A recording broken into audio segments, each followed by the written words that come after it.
Last summer I had some health work done and I discovered that my blood pressure was not very good. It was marginal. So I decided to make some changes in my life.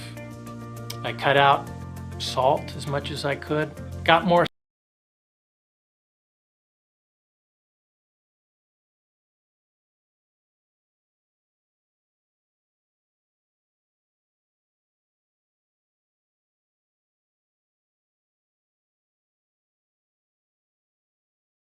but more importantly, I had more energy for doing what really matters in life. Love. The So That principle of love. Getting in better health, doing our balanced best so that we can love better. And when that happens, it turns out like this. Enjoy the journey.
I've been muted for a whole 10 minutes. Folks, you haven't heard a thing I've said. I deeply apologize. Let's go back to the beginning. Not all the way. You've seen things that I showed, so you've seen the prizes and all of that. I'll go back to the story. And I'll also say that you want to stick around for the very end because I have a couple of special guests to bring on. At the beginning of this chapter on nutrition, there's a story of a mill worker who is 100 pounds overweight. Now, if you're here, be sure to let me know you're here in the comments. He's 100 pounds overweight, and his um, organization, his office, brings in a presenter to talk about health and nutrition. And he goes to see her, overwhelmed by his health situation. And she says to him, write down everything that you're eating, make a list, and come back to me. So he does that, I believe, for a week, comes back to her. And what do you think she does? What she doesn't do is look at the list and say, okay, you got to take that off and that off and that off and that. She doesn't do that. What does she do? She says, I want you to add a fruit. And so that's what he does. And then the following week, I want you to add vegetables and bit by bit, he actually is able to meet his goal. Food Food is something that many of us have had a love-hate relationship with because we've had this ideal in mind of what we should be consuming, right? What we should be consuming, when we should be consuming it, and how we should look as a result of this consumption. And so when we think about health and we think about food, our basic conclusion is, oh no, how am I going to do this? One of the things that I forgot to mention about this mill worker was that he was eating a bunch of fudge every day. I can't remember how much it was now, but a bunch of fudge every day. And the nutritionist didn't say, stop eating the fudge, right? She added things, good things, fresh fruits and vegetables to his diet. And the change began from there. Is it possible that the change you want, the change you desire on this nutrition end of things, this eighth part of creation, is it possible that the goal you have set for yourself is attainable, but you need to take smaller steps? Maybe though you said, well, I did it before though. 5 years ago, I needed to lose 10 pounds, lost it like that. 7 years ago when I was much younger and, much more energetic, I had to lose 50 pounds, lost it just like that. I wanted to tone, get summer ready, and, just like that, it happened. But now, what if instead of saying stop eating the fudge, right? Instead of saying, and I'm not saying this is for you exactly, talk to your doctor. Okay. I don't want anyone saying Michaela said I should keep eating the fudge. No, no, no, no. But what if for you, there's this thing you think you should do that's a really, really big step, but in the grand scheme of things, the thing you should do is actually a seemingly smaller step of adding the good things to your diet.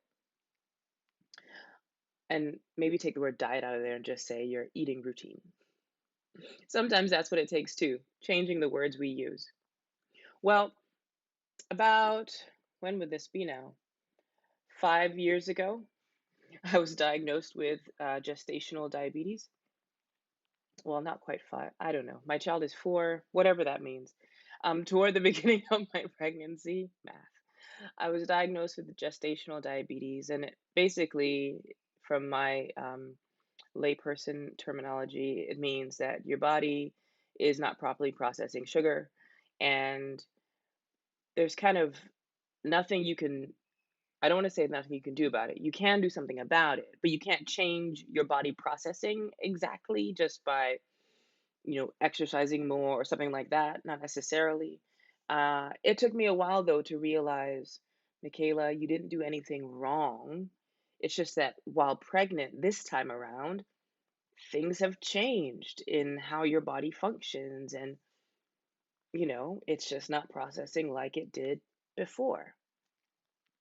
I remember sitting down with a nutritionist at my doctor's office. I had a couple of appointments with her throughout my pregnancy. By a couple, I mean a few, um, not just two. And I remember sitting with her that first meeting and really thinking I would cry because I don't fail tests. I don't fail tests.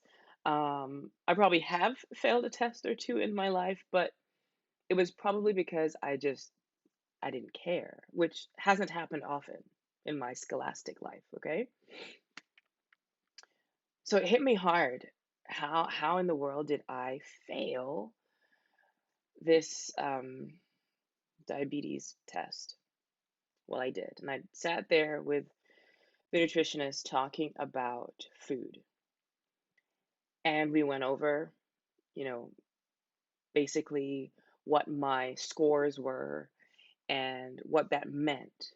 It meant that I didn't have to go on medication. This could be uh, monitored just by my food intake. I could manage this based on my food intake. So, hey, that was a positive, although I've never been one to want to change my food habits or want to think about having to change my food habits. I've always been the one to say, you know what, got a high metabolism, I'm good.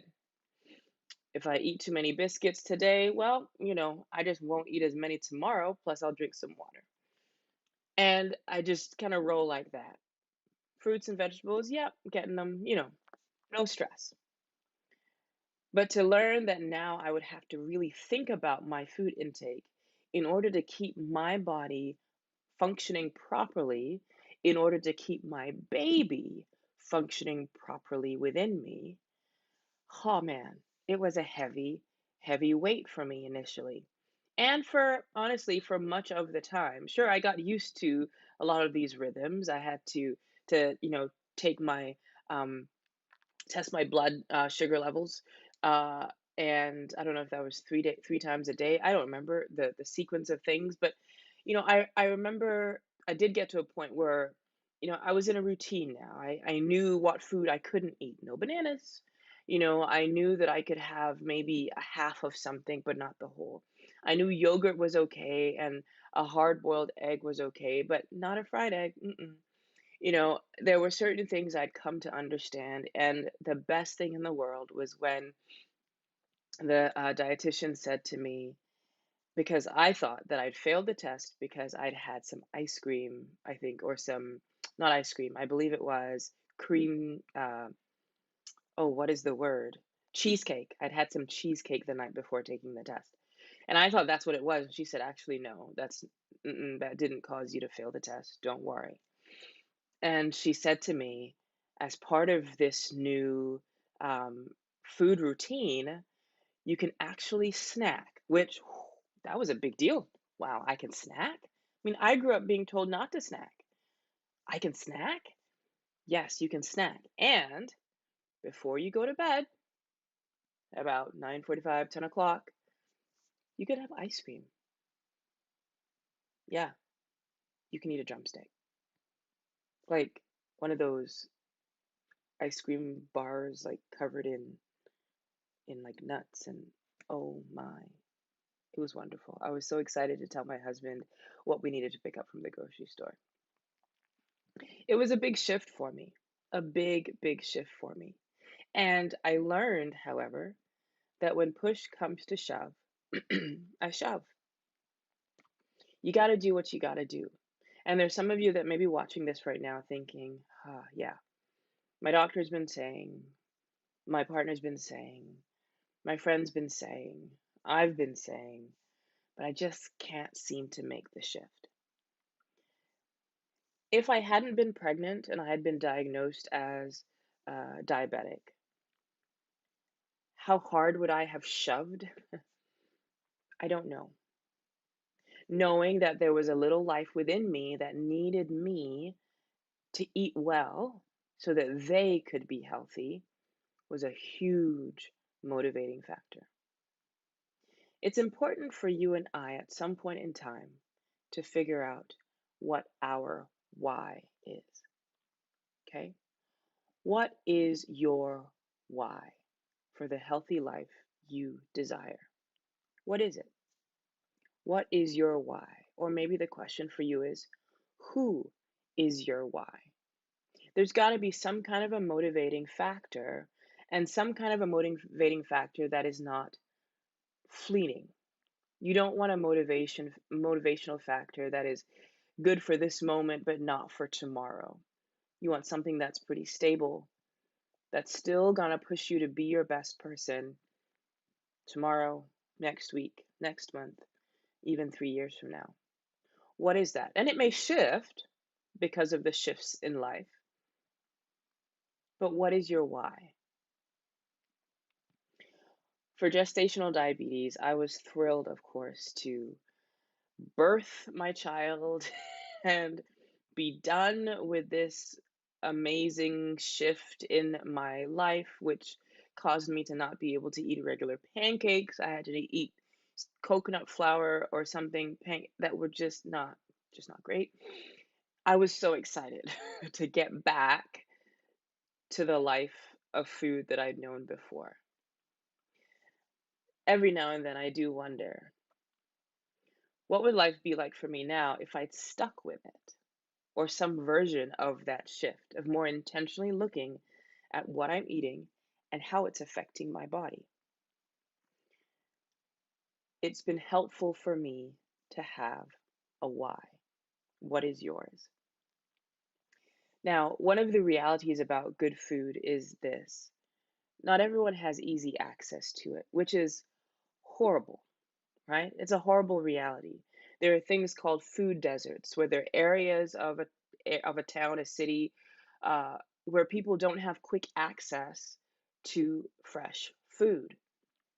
In order to get there, they need to, borrow a car or have a friend pick them up and take them, and it's just not convenient. It's not even on the bus route or the train route, and so these spaces are called food deserts. The place closest to them is the local, whether it's a 7-Eleven, whether it's a gas station or some sort of a convenience store. There's some sort of space that's there, but it doesn't have the fruits and vegetables.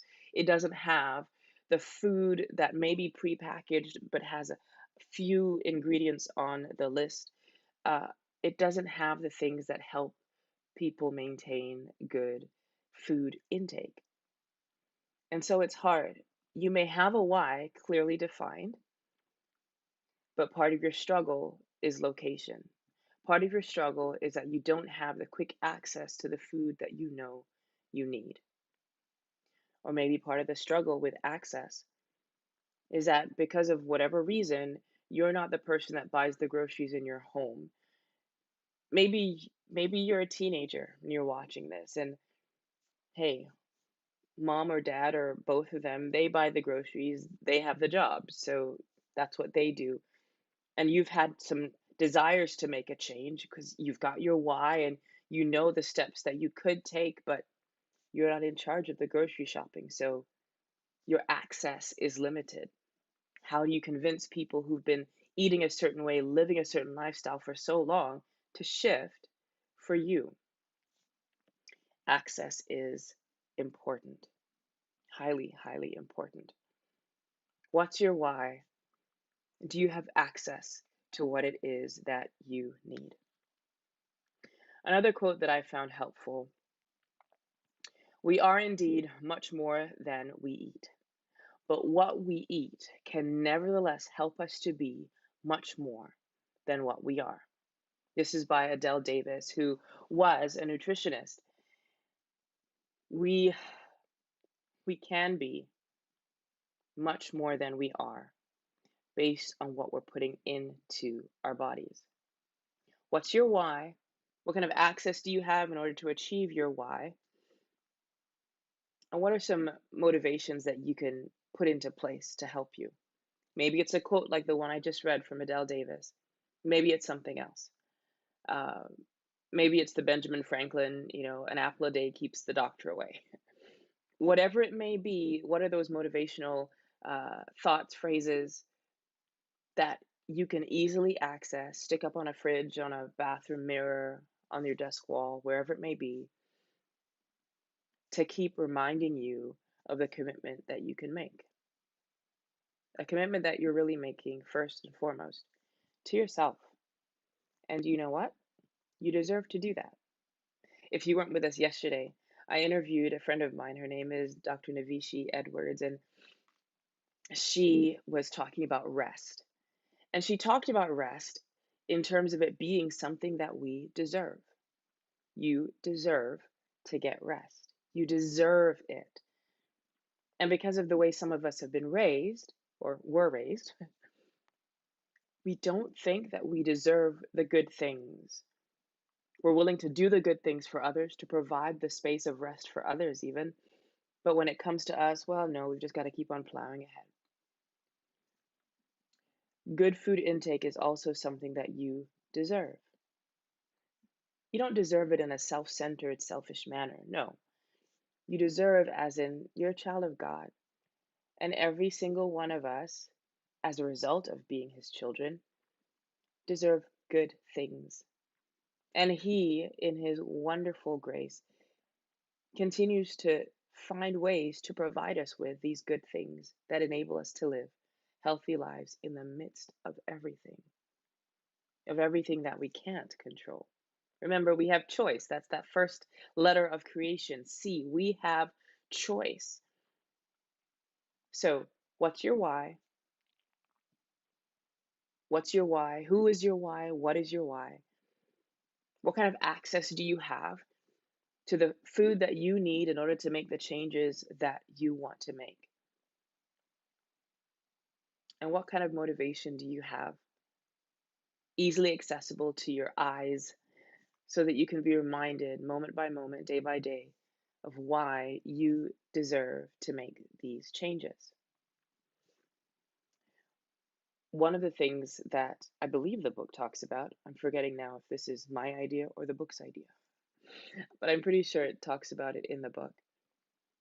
Actually, no, I'm not sure. But anyway, if you buy the book, you can find out for yourself. Make it fun. Switching up our food intake should not have to be drudgery. Changing the way that we eat shouldn't have to be a chore. We should be able to enjoy at least some part of this journey. Now, how? Well, you know, there was one day when I was pregnant with my youngest daughter, had gestational diabetes. My parents, I believe, or maybe my in-laws, somebody was in town so that our oldest daughter was safely with them. I think it may have been my parents, but anyway, we had a babysitter. And so my husband and I went out that evening, and because of my gestational diabetes, we had to think carefully about what I could eat and where we were going. Would it have things that are going to keep my levels at an appropriate space? And we decided to go to an Indian restaurant. So we went there. We'd been there before. We enjoyed the food.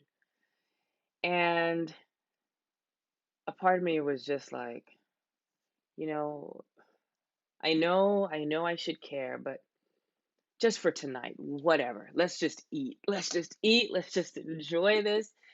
Let's not think about, I know I'm gonna, test my blood later and it's gonna be terrible. The numbers are gonna be terrible. I'm just gonna I'll be okay because I know what to do to bring it down. We'll be fine. So I ended up ordering a dish that had spinach in it. Now, you should know that one of the things that is very good for us, no matter what our health circumstance, is dark green leafy vegetables. So, spinach, kale, um, all of those things, right, are really good for us, but not when they're like overly cooked to the point of just looking so wilted, though they may be tasty because of how we've cooked them.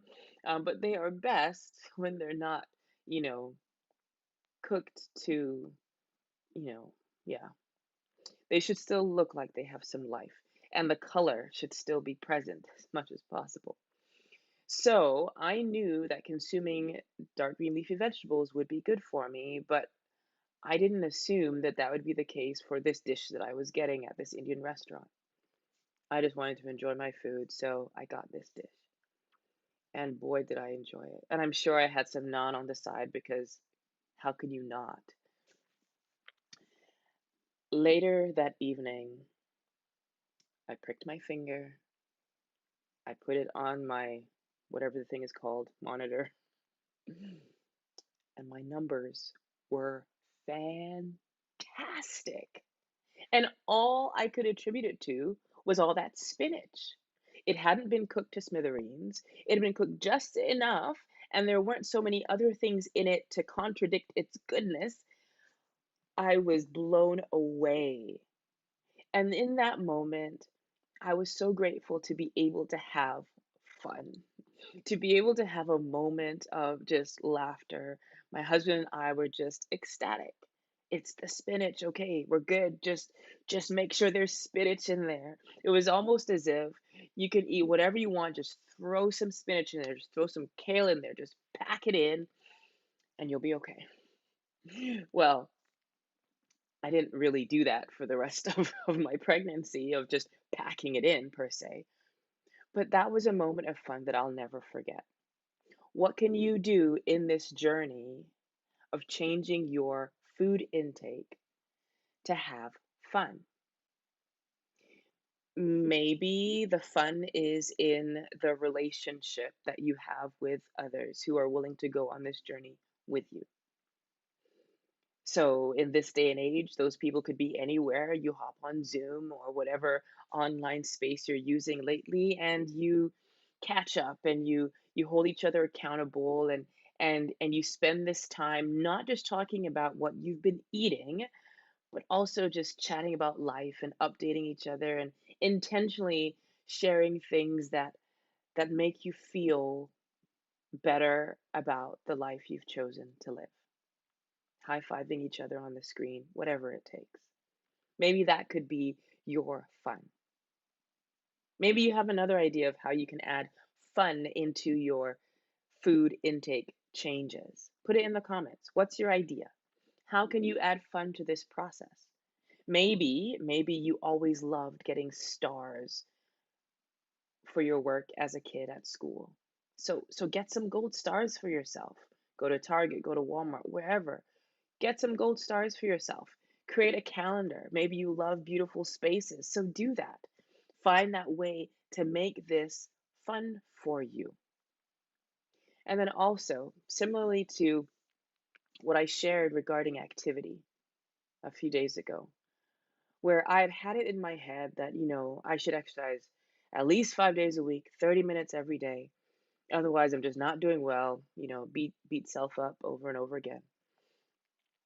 And my health coach through my insurance said, why don't you start small? And so that's what I did. Okay, I'm going to do 3 days a week. Now, this week I haven't done any so far. So we got to remedy that. And my plan is actually after this time together to do some exercise. But the same thing applies to food and in making it fun. Instead of setting yourself up with this really big, wonderful goal that is actually too much for you right now, find a way to make it a little bit smaller, just a little bit smaller, and have fun. Get your gold star, talk to friends, treat yourself, but not outside of your budget, okay? Um, find ways to make this fun. There's no reason why this change should weigh you down so heavily. I say that and then I realize that for some, you may need to make some drastic changes right now. Maybe your healthcare provider has said to you, hey, it's now, or you are seriously cutting your time on this earth short. And so for you, it's hard to see how in the world you're going to add any kind of fun to this. I don't know what it could be for you, but I'm sure it's even possible somehow. Again, this is where we see the connection between all of these 8 aspects of health. I jump back to interpersonal relationships. Who are those folks you can depend on?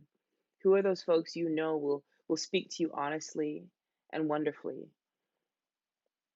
Who are those folks who you can form an accountability pact with? Who are those people that you can ask, "Hey, every Friday I need you to call me, not to ask me what I just ate, but to cheer me on." I dare to believe that there's a way each of us can shift our thinking in order to make our journey with food a little bit fun. Imagine that. Imagine that.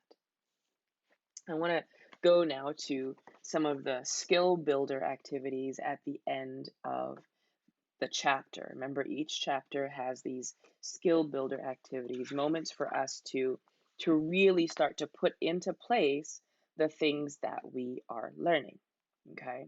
So, one of the ideas that's presented is to transform a recipe.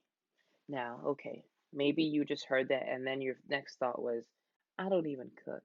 I understand you. I do. I do. I get you. Okay? You're right here in my heart. Don't worry. No stress. Again, here's an opportunity to make it fun. I'm sure if you're watching this, I'm sure you have access to YouTube. Okay? Even if you're watching this on Facebook Live, you have access to YouTube. You may be watching this on Twitter. You have access to YouTube. And YouTube has a gajillion videos about food. And with those gajillion videos, there are gajillion people who are happy to talk about food, happy to talk about the fun in food. And now you can cook alongside these people that are enjoying what they eat and enjoying the process. And you know what? You can Google so much. I remember some years ago when Google wasn't as popular as it is now. I remember asking my mom about something because, for some of us, our parents are our go to. When we have a question, even though we're grown adults, we say, "Hey, mom, hey, dad, what about this?" And I remember throwing a question out to my mom about something I knew she should know. I just knew she should know it. And she said to me, "Google it, Michaela." And I thought to myself, who is this woman? But Google is right there at our fingertips.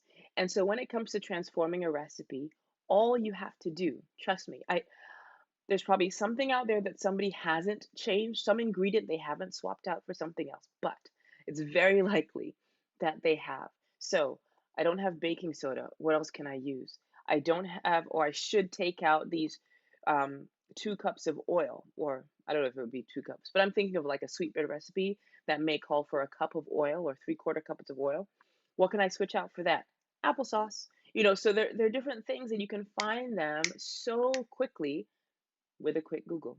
And if you don't use Google, just use whatever search engine you use. You'll find ways to make these substitutions.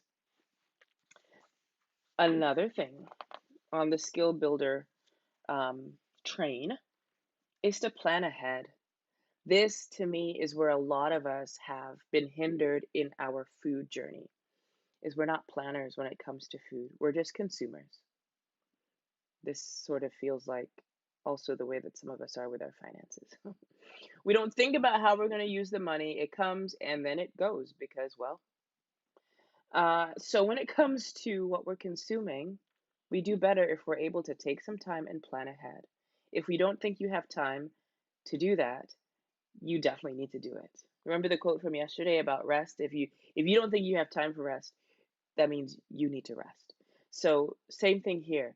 If you don't think you have time to slow down and plan out what you're going to eat tomorrow, then you should definitely slow down and think about what you're going to eat tomorrow. And chances are great that if you're watching this, you have time to slow down and think about what you're going to eat tomorrow. And because we've taken time to think ahead about what we're going to eat, we're able to make better choices. So now we're not running to Kroger and grabbing something from the deli or whatever store it may be, but we are planning an actual meal. And even if we know for sure that we need to eat out tomorrow for whatever reason, We can plan ahead and say, okay, where am I going to be? What restaurants are there? And what do they have? Ah, let's look up the menu. We have phones, folks. Okay. So there are ways for us to plan ahead. I love this next one. Spend some extra time at the grocery store. I remember some years ago going into a grocery store and just sauntering. And I came across, I believe it was a bottle of olive oil, and I wanted to buy the bottle of olive oil just because of how beautiful it looked. There's there's perhaps danger for some of us in going through the grocery store slowly because we'll find things that we shouldn't spend our money on because it just doesn't make any sense for us. But the good thing about going slowly is that you have the time to read the label. You have the time to check things out carefully for yourself before you purchase. Now, my special guests are about to arrive, and so I just want to do a couple more things. Hold on, hold on. A couple more things I want to touch on before my special guests get here. One, it says here to have fun with recipes. It does talk about fun. Have fun with recipes. Enjoy experimenting. And hey, if you don't love to cook, find that friend that does and do it together. I know a group of young adults out in California that will cook a meal together via Zoom. Great, great idea. So have fun with it. Uh, get back to the basics. Okay. If you're not sure where to start with the basics. No complicated foods. Get your fresh fruit, your fresh vegetables. Start there. Start small. And there are several more things here that I could share with you, but I want to introduce my guests in just a moment. First, I want to review what we've shared tonight. The first is to figure out your why. What's your why, or who's your why for making these changes that you want to make? And then access. What access do you have to the food that you need in order to make the changes that you need to make? And then motivation. What are those motivational quotes, those things that you can easily slap onto a fridge or a mirror in order to remind yourself of the commitment you've made to yourself? And then make it fun. How can you add a fun component to these food choices that you are making? Now, I want to introduce you to a few of the people who are my why. These are my why. These are my children. And they're not my only why. My husband is also one of my whys. There he is. And I am also one of my whys. You want to get up? Oh boy. I am also one of my whys because remember, as we were talking about with rest yesterday, we deserve rest. We deserve to make these changes, to make these choices. And so I choose to be one of my whys, in addition to these folks. So I'd love to hear from you before we sign off tonight. Let me know what your why is or who your why is. And then I hope you'll take some time before the day ends to jot it down and also make a plan for what you're going to eat tomorrow. It's been really great journeying with you these 8 days. I have thoroughly enjoyed it, and I hope you have too. And you can always rewatch these. Forgive me as today, and I know another couple of days at the beginning, I left the mute button on for far too long. So you may have to skip ahead 10 seconds here and there, or 10 minutes. But you can rewatch these videos, and you can share these videos too. They're on YouTube, they're on Facebook Live. A couple of them are actually on Twitter. And so please feel free to rewatch and feel free to share. And as Chris Blake always says at the end of his videos, enjoy the journey. Take care, everyone. Girls, can you wave goodbye? Bye. Thanks so much. Bye.